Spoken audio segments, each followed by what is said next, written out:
नमस्कार, मैं डॉक्टर पूर्णिमा सेठ आज आपको transgenics for resistance to biotic and abiotic stress के बारे में बताने जा रही हूँ। ट्रांसजेनिक्स का मतलब क्या होता है? यानी कि किसी प्लांट में किसी दूसरे प्लांट की जीन को पहुंचा करके उसको इंटीग्रेट करना और उसके लक्षण भी उसमें जोड़ देना ट्रांसजेनिक कहलाता है। जैसे कि आपको उदाहरण बताएं कि एक इंसर्टेड सीक्वेंस है और वो इंसर्टेड सीक्वेंस जब उसमें जाके जुड़ गई तो वो क्या कहलाई? ट्रांसजीन। सपोज एक प्लांट है और उस प्लांट में प्रोडक्शन बहुत हाई है, उसकी प्रोडक्टिविटी बहुत ज्यादा है, परंतु उसमें इन्फेक्शन बहुत ज्यादा होता है, उसकी रेजिस्टेंस कम है। हम चाहते हैं कि उस प्लांट में रेजिस्टेंस भी हो और प्रोडक्टिविटी भी हाई हो। उसके लिए हमें जो माध्यम चुनना पड़ता है वो होता है ट्रांसजेनिक। ट्रांसजेनिक प्लांट्स जो हैं उनको अगर हम उनका ऑब्जेक्टिव या एम बनाएं तो फूड क्रॉप्स में और नॉन फूड क्रॉप्स में दोनों में अलग अलग तरीके से उसको हम डेवलप कर सकते हैं।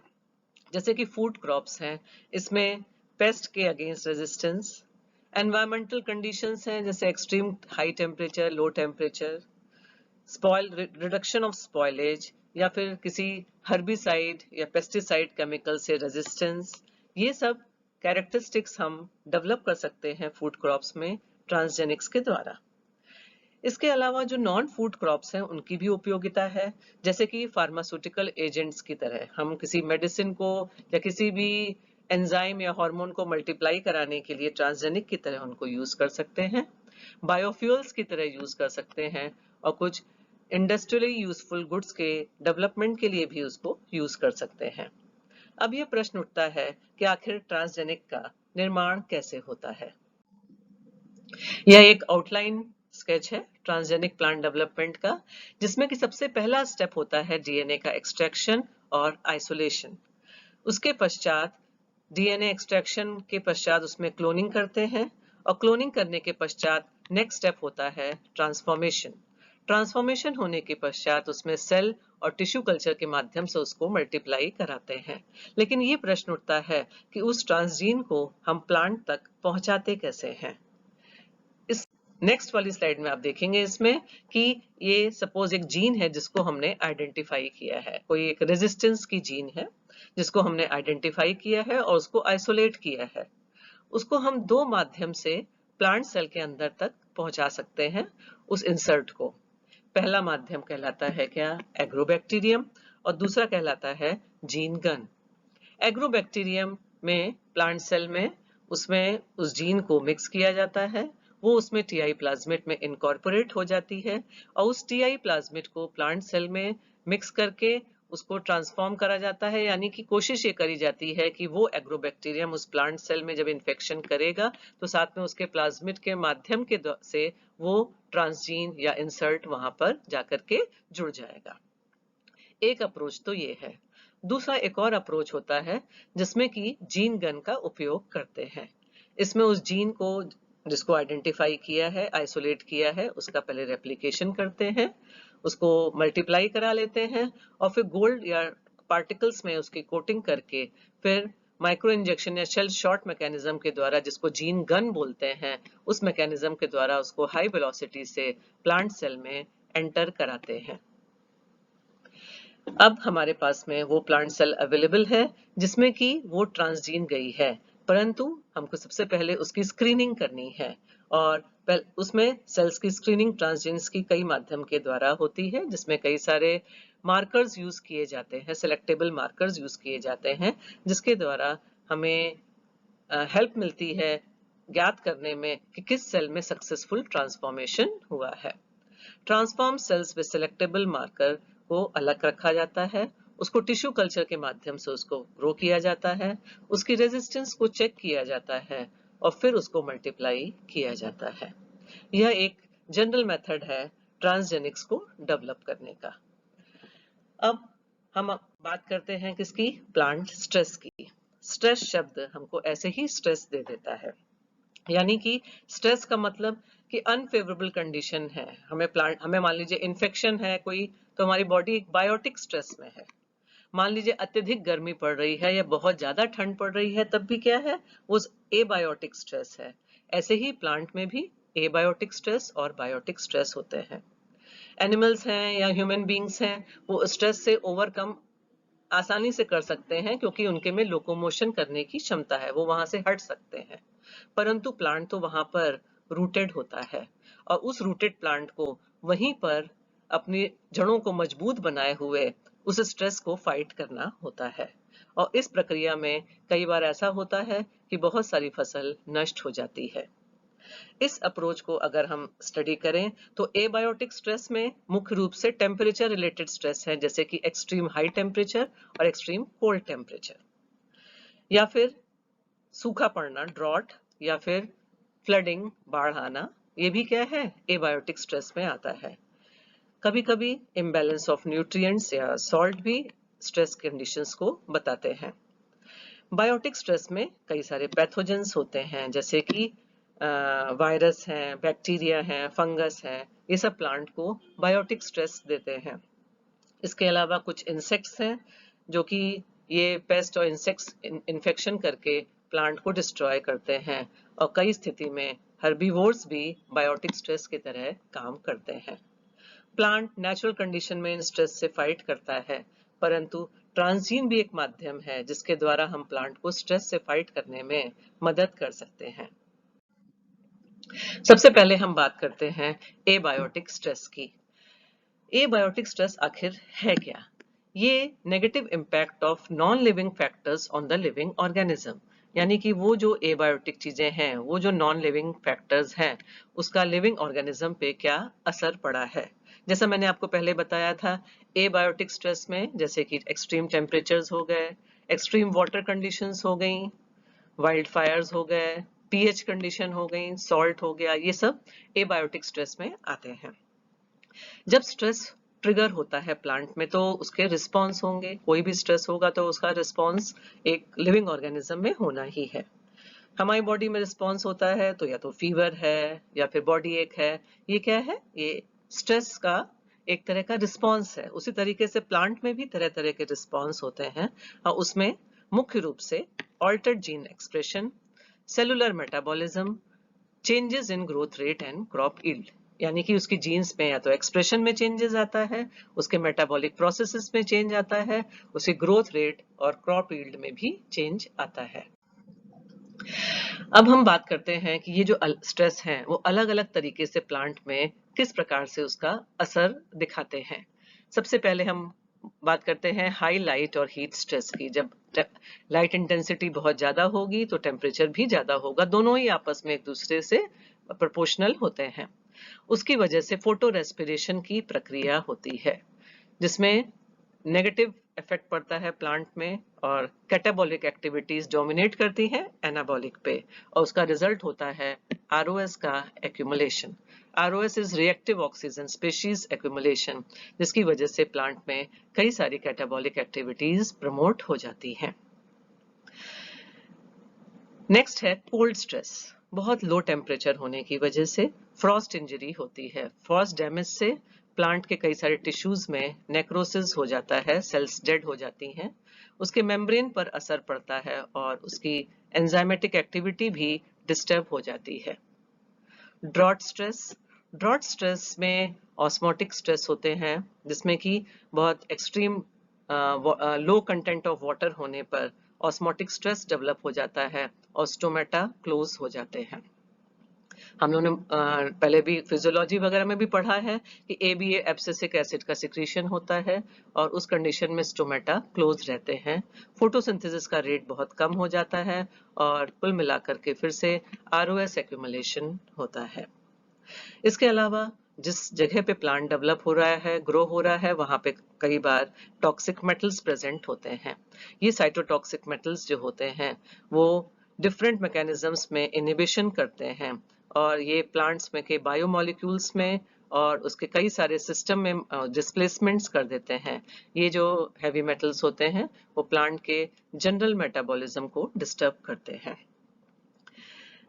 इसके अलावा फ्लडिंग की जो प्रक्रिया है, इसमें it causes hypoxia and PCD, that is programme cell death. और ऑक्सीडेटिव स्ट्रेस और इसकी वजह से न्यूट्रिएंट अपटेक और मेटाबॉलिज्म भी डिस्टर्ब हो जाता है।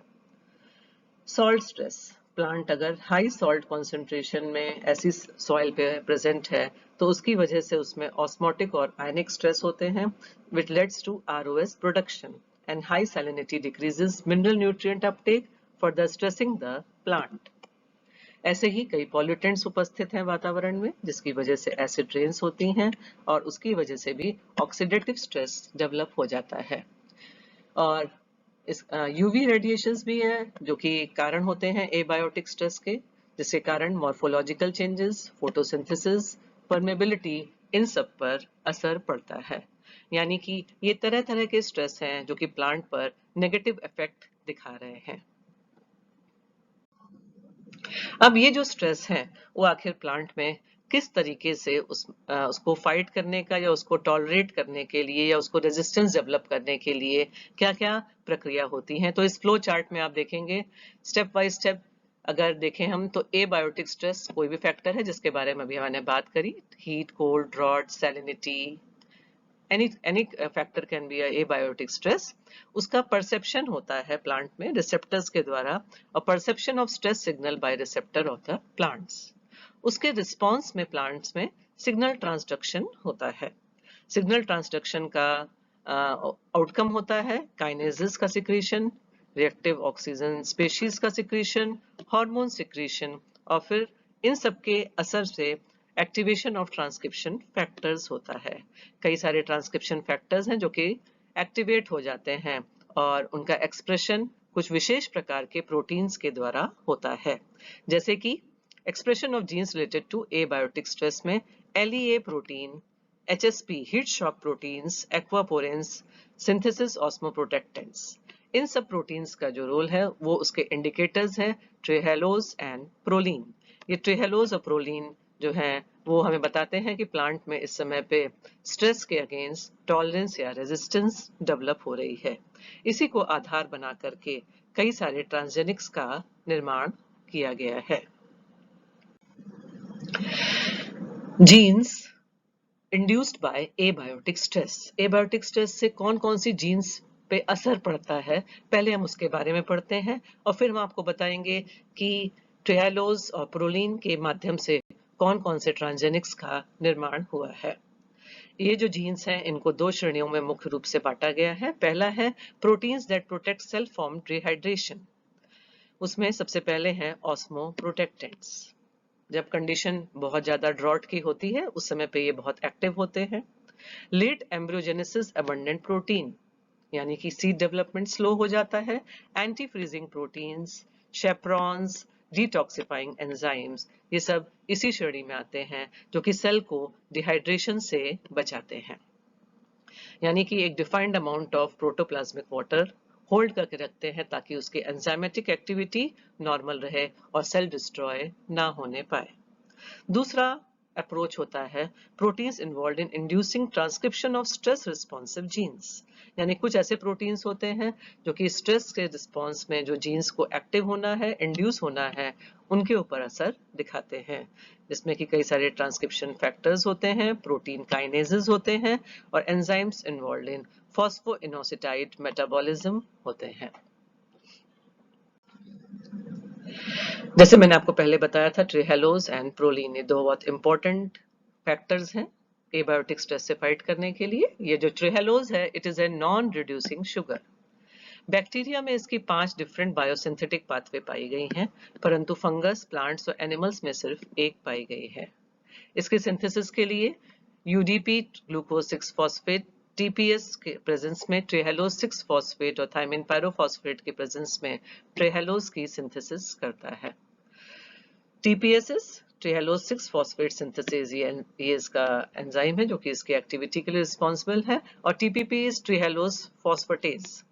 इसके प्रेजेंस में ट्रिहेलोज का फॉर्मेशन होता है। TPS1 जीन जो है उसको ईस्ट से क्लोन कर लिया गया है और क्लोन करने के पश्चात उसको ड्रॉट और सैलिनिटी की रेजिस्टेंस के लिए क्रॉप्स में यूज किया जा रहा है। यानी कि ये बहुत इंपॉर्टेंट ये जीन हो गई है जो कि हमें बताती है कि हम प्लांट्स में ड्रॉट और सैलिनिटी रेजिस्टेंस किस प्रकार से इंट्रोड्यूस कर सकते हैं। ये लिस्ट है ट्रिहेलोज ट्रांसजेनिक प्लांट्स फॉर, और इसमें देखेंगे आप, इसमें जो मुख्य एग्जाम्पल में TPS1, OTSA, TPP1 ये सब जीन हैं जो कि ट्रिहेलोज से रिलेटेड है। और इसमें निकोशियाना टबैकम और ओराइजा सटाइवा में कई सारे प्लांट्स को ट्रांसफॉर्म किया गया है। इस जीन को आइसोलेट किया गया है ईस्ट से, बैक्टीरिया से, इकोलाई से।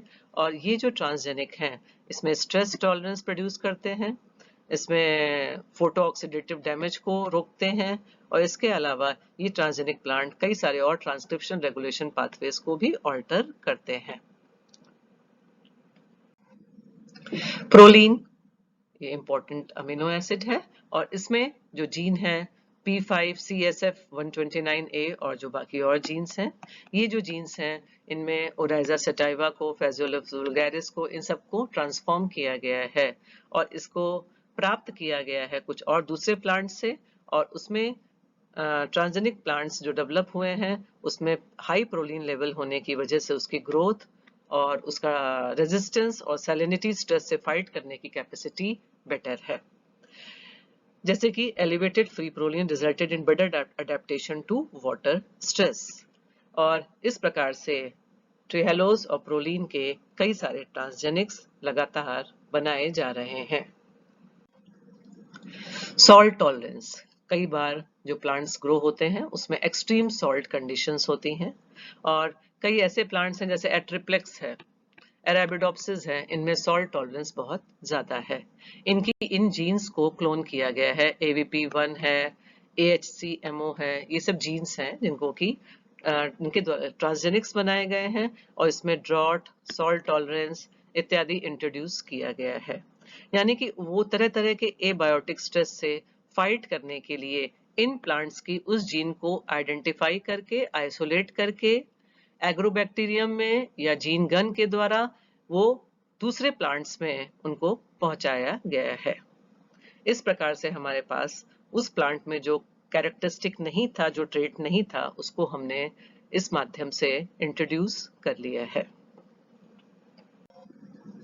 अब हम आते हैं बायोटिक स्ट्रेस पे। जैसे मैंने आपको शुरू में बताया था, बायोटिक स्ट्रेस में फंगस, बैक्टीरिया, वायरस इत्यादि, इंसेक्ट्स ये सब आते हैं जो कि प्लांट पर अटैक करते हैं, तो उसमें प्लांट बायोटिक स्ट्रेस में आता है। जैसे कि फंगस इन्फेक्शन, फंगल इन्फेक्शन होता है तो पॉलीगैलेक्टोयूरोसिस, गैलेक्टोयूरोनिडेज, एलिसिटर, ऑक्सैलिक एसिड सिक्रेट होते हैं। उसके रिस्पॉन्स में प्लांट के अंदर कई सारे और एंजाइम्स एक्टिव हो जाते हैं, पेरोक्सीडेजेस और काइटिनेजेस, ये सब एक्टिव हो जाते हैं, और कुल मिलाकर के प्लांट एक स्ट्रेस में आता है। उस कंडीशन में क्या होता है, कई बार प्लांट्स सेल्स डिस्ट्रॉय हो जाती हैं या उसमें नेक्रोसिस हो जाता है।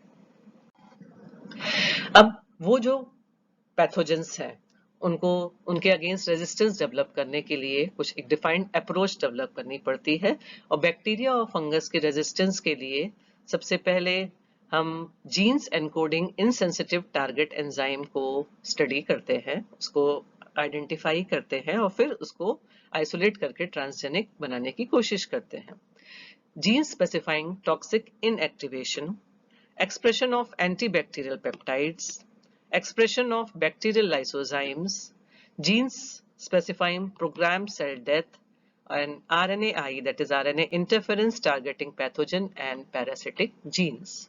ये सब स्ट्रेटजीज हैं जिसके द्वारा बैक्टीरिया और फंगस में रेजिस्टेंस डेवलप करी जाती है, और इन्हीं जीन्स को आइडेंटिफाई करके फर्दर ट्रांसजेनिक्स बनाए जा रहे हैं। वायरस में, वायरस के अगेंस्ट रेजिस्टेंस डेवलप करने में अप्रोच थोड़ा डिफरेंट होती है, क्योंकि वायरल इन्फेक्शन करने का तरीका भी अलग होता है। उसमें सबसे पहले टारगेट करते हैं कोड प्रोटीन जीन को, या cDNA ऑफ सेटेलाइट RNA को, या फिर डिफेक्टिव वायरल जीनोम को। एंटीसेंस RNA अप्रोच भी काफी कॉमन है, और राइबोसोम मीडिएटेड अप्रोच भी काफी सक्सेसफुल है, जिसमें कि वायरसेस के अगेंस्ट प्लांट में रेजिस्टेंस डेवलप की जा सकती है। ये एक इंफॉर्मेशन है जिसमें कि फंगस के से रेजिस्टेंट ट्रांसजेनिक्स के एग्जांपल्स हैं, और आप देख रहे हैं कि एग्रोबैक्टीरियम के माध्यम से कई सारे प्लांट्स में, जैसे टोबैको में, क्राइसैंथेमम में, राइस में, कुछ और दूसरे प्लांट की रेजिस्टेंट जीन्स जैसे काइटिनेज है, ट्राइपोजेंथिन्स हैं, इन सब जीन्स को आइडेंटिफाई करके, आइसोलेट करके दूसरे सोर्स से होस्ट प्लांट में पहुंचाया जा रहा है और उसके लिए अलग अलग प्लाज्मिड वेक्टर्स यूज किए गए हैं। तो आप देख रहे हैं कि this is the source means from where we are getting the gene, the resistant gene against fungus. This is the name of that gene and this is the method of transformation means through agrobacterium and sometimes through biologistic missiles. Then there are certain vectors which are various types of plasmids like P, B, 1121, CH etc. और फिर host plant जिसमें ultimately वो gene जाकर के incorporate हुई है। इसमें ये इंफॉर्मेशन है जो बता रहा है कि फंगस रेजिस्टेंट ट्रांसजेनिक प्लांट्स कौन कौन से बने हैं। ये है बैक्टीरिया से रेजिस्टेंट ट्रांसजेनिक प्लांट्स और इसमें आप देख रहे हैं कि पोटैटो, टोबैको, एप्पल इत्यादि इन सब में ट्रांसजेनिक प्लांट्स बनाए गए हैं और ये सब जो जीन्स हैं ये जीन प्रोडक्ट्स हैं। इसका सोर्स हेलोबैक्टीरियम, अलग अलग बैक्टीरिया हो सकते हैं या बी वेनम भी हो सकता है, सुडोमोनास भी है।